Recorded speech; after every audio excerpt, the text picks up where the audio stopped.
कितने लोग आके कहते हैं मैंने अब बेदखल कर दिया, क्या करूं। एक आदमी सत्संगी, नाम तो नहीं लूंगा मैं, बूढ़ा बेचारा 70 साल की उम्र हो, तुम देखोगे तो बाहर दिखाने का कोशिश ये करता मैं सुखी हूं। मेरे से आके कहने लगा, बोला जी मेरा पीछा छुटाओ किसी तरह से। बोला कि अगर मैं किसी से कहूं तो भी इज्जत जाती है, लेकिन आपके आगे तो कहूंगा। मेरा बेटा ही मुझे मारता है रोजाना, मेरी बेटे की बहू मुझे मरवाती है, रोज मारता है मुझे, कहां जाऊं। अरे माँ बाप को जो संतान ऐसा बर्ताव और व्यवहार करती है, सोच के देखो उनके साथ क्या होगा। वो कोई धर्म कर्म को पहचानते हैं कि क्या है? वो ये समझते ही नहीं कि उनको बदले में क्या मिलेगा। क्या वो इंसान नहीं है, राक्षस हैं क्या? गंदे कर्म करके कोई बड़ा बन जाता है क्या? जगह जगह आज नहीं देखते, कई मुर्गे कटते हैं, कई बकरे कटते हैं, कई अंडों की रेडियां लगते हैं, और उन जीवों को खा के लोग खुश होते हैं क्या? उससे अच्छी तो बहुत अच्छी अच्छी चीजें हैं। अंडा इतना बड़ा होगा, आलू तो इतने बड़े बड़े हैं, उनसे स्वादिष्ट है। मांस में टेढ़ंगे खाते हो, टमाटर बहुत अच्छे हैं, सेब बड़े अच्छे हैं, अंगूर बहुत अच्छे हैं, आम बहुत अच्छे हैं, केले, कितने फ्रूट हैं, लेकिन वो एक गंध किसी जीव का कटा हुआ, ये नहीं पता वो कैसे मरा था, और उसको अपने भीतर में डालते हैं। क्या चीज अच्छी होगी? उनको खाने वाले, सेवन करने वाले राक्षस ही बनेंगे। इसलिए इन शराब कबाब से, सत्संगियों से तो हम कहते हैं, उनसे तो पक्का प्रण ले लेते। बहुत खुशी की बात है मुझे ये कि देखो आज लाखों लोगों ने हुक्का बीड़ी तक का भी त्याग कर दिया। मैं कहता हूं सतगुरु से उनके लिए पूरा आशीर्वाद है कि वो नाम नहीं जपेंगे तो भी उनका कल्याण होगा, कोई रोकने वाला नहीं है। इस युग में इंसान अगर पूर्ण रूप से बुराइयों को भी त्याग देगा ना, तो भी उसका उद्धार और कल्याण है। लेकिन जो लोग सेवन करते हैं, उनके दिल में दया धर्म नहीं रहता, वो लोग तो इंसान को भी काट सकते हैं। इसीलिए काम होते हैं, जगह जगह क्यों झगड़े होते हैं?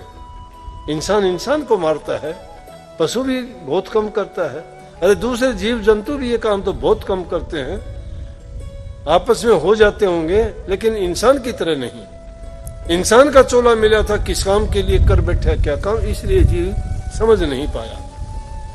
अगर ये जीव समझ जाता कि इंसान का चोला मुझे भक्ति करके 84 लाख योनि से अपनी मुक्ति करवाने के लिए अवसर दिया है मालिक ने, इसलिए मुझे सतगुरु की शरण में जाके उनकी आज्ञा का पालन करके गुरु भक्ति करूं, नाम भक्ति करूं, सेवा भक्ति करूं, अच्छा इंसान बनूं, घरों में प्यार प्रेम शांति रखूं और एक अच्छे समाज की स्थापना करूं, जिससे हमारे देश में, समाज में अमन चैन हो और हमारा देश उन्नति करे, मानव कल्याण हो। नेक कर्म करेगा वही भक्ति के रास्ते पर सफल होगा, नहीं तो सब बातें मिथ्या हैं।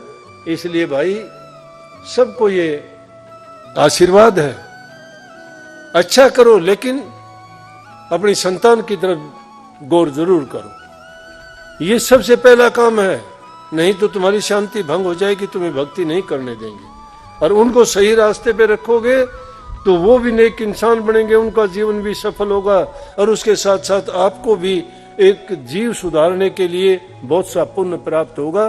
सबको बहुत बहुत आशीर्वाद, मालिक आपको सद्बुद्धि दे, आपका मन भक्ति में लगा।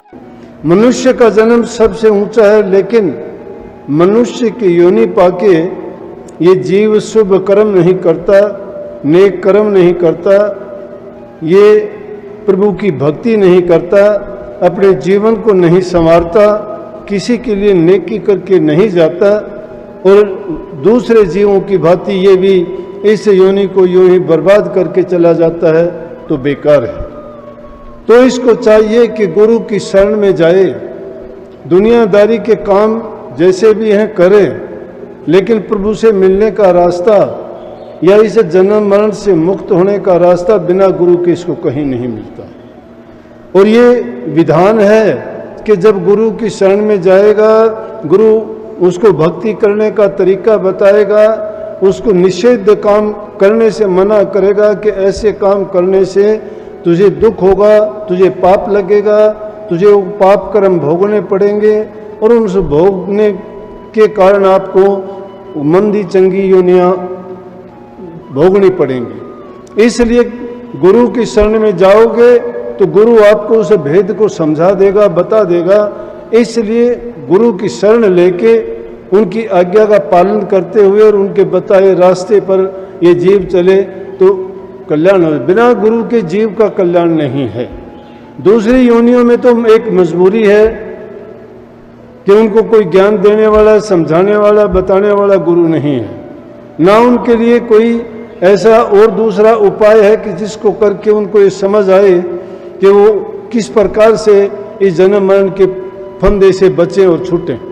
लेकिन इंसान को सब चीजें मालिक ने बख्शी और इसके साथ साथ उसको ज्ञान, बुद्धि, विवेक, विचार और जातीय गुण भी इसके पास हैं।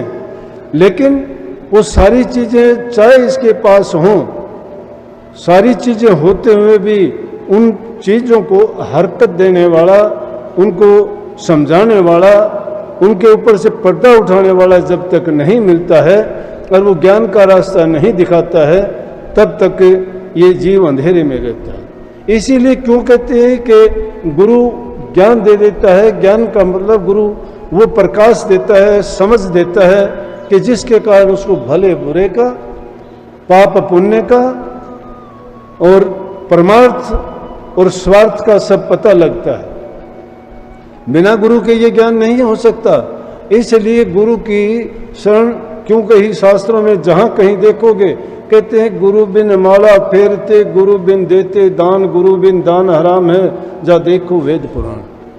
कहते हैं कि क्योंकि बिना गुरु के अज्ञान के बस अगर कोई काम करता है तो आदमी उसमें कोई ना कोई कष्ट बेशक उठा लो। उसको करने का तरीका जब नहीं आता, एक आदमी को कोई समझो नई मशीन है, कोई औजार है, उसको चलाने का नहीं पता, जैसे कंप्यूटर है हमें नहीं आता, फोन किसी को चलाना नहीं आता, उसको दे दे उसके कोई काम का नहीं, लेकिन जो जानता है वो सारा काम कर लेगा। वो सब कुछ उसमें देख लेगा कि वो किस तरह से चलता है, क्या क्या उसमें चीजें हैं, क्या क्या हम उससे सीख सकते हैं। इसी प्रकार से कही है कि गुरु बिन माला फेरते, अगर माला के मणके ठनकाने से अगर काम हो तो कोई भी हाथ में लेके उनको गिनती करता रहे, कोई फायदा नहीं है। लेकिन गुरु के पास जब जाओगे तो बताएंगे कि वो मन के ठनकाने का मतलब क्या है, उस माला को किस प्रकार से जपना चाहिए। माला तो काठ की है, धागा है, उसमें एक सुमेरु है, गिनती कर लोगे, करते रहोगे, मणकियों की गिनती नहीं करनी। और उसके लिए संतों ने उसका भी तरीका बता दिया कि उस माला को हाथ में लेके ये नहीं कि कोई नाम भी आपने बता दिया होगा उसको करते, और जब भी कोई काम पड़ता है, नजर कहीं होती है, मन में विचार कुछ होता है, माला हाथ में फिरती है, तो संतों ने कह दिया कि माला तो कर में फिरे, जीभ फिरे मुखमा, मन हुआ तो चहुदिश प्रेर। ये तो भक्ति ना, ये भक्ति नहीं है, ये सुमन नहीं है। क्यों कि जबान से कुछ करते हो, हाथ से कुछ करते जाते हो, लेकिन मन तुम्हारा शिथिर नहीं है। इसलिए गुरु समझाता है कि उस मन को शिथिर करने के लिए कहाँ जाओगे, गुरु के पास। क्योंकि जब तक मन को इससे शक्तिशाली ताकतवर चीज के अधीन नहीं कर देते, तब तक ये मन काबू में नहीं आने वाला।